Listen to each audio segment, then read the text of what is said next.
చెప్పు బాబాయ్, నిద్ర రావట్లేదు, వింటూ పడుకుంటా. కథ అంటే ఏదైనా కొత్త కథ చెప్పనా, పాత కథ చెప్పనా? ఏదైనా పాత కదా, కొత్తగా చెప్పు బాబాయ్, కొత్తగా.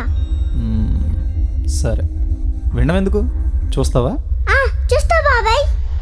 అనగనగా ఒక రాజు.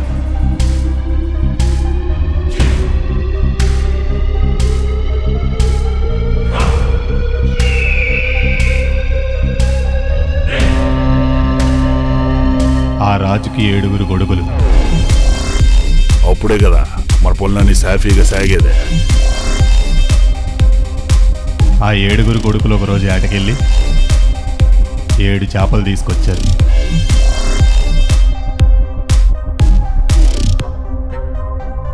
అందులో ఒక చేప ఎండలేదు.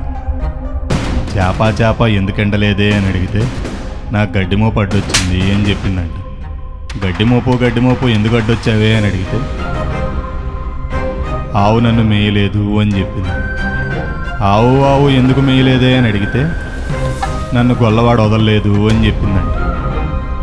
గొల్లవాడా ఎందుకురా వదలలేదు అని అడిగితే, అమ్మ నాకు అన్నం పెట్టలేదు అన్నాడు.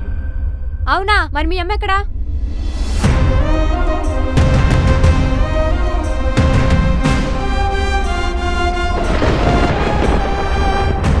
అమ్మ ఎందుకమ్మా అన్నం పెట్టలేదు అని అడిగితే, పిల్లవాడు ఏడుస్తున్నాడు అని చెప్పింది.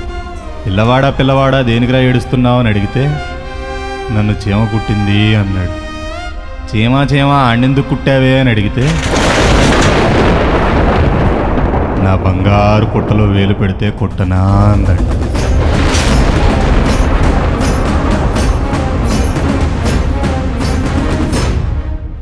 బాండి బాబాయ్, బాండి.